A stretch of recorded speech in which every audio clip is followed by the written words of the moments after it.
Tadi teh ini tuh ka warungnya ari niatna merek meuli kacang panjang. Pas nepi ka warung teh nyata si kacang panjang teh lain eueuh nya.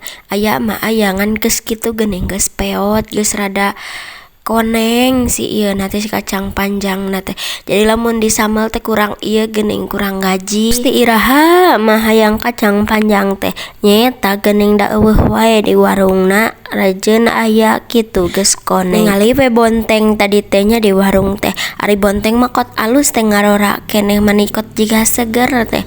Jadi beuli we keneh rek direuceuh. Tuluy we tadi teh meuli asinnya. Asin teh sabungkus 5.000 eusina 5. Tos di warung mah tadi teh ngingki gue ka tukang gorengan. Da sahayang gorengan ngeunah jeung ieu heg hujan-hujan geuning komo lamun haneut mah. Enak mah geuningnya nyieun gorengan teh nya ku sorangan heg sing loba sayurna. Tapi saya teh da keur haroreamnya mending we nu tereh meunang meuli. Yeuh urang taruangnya hatur nuhun ka sadayana anu tos nonton wilujeng tepang deui kana video abdi salajengna.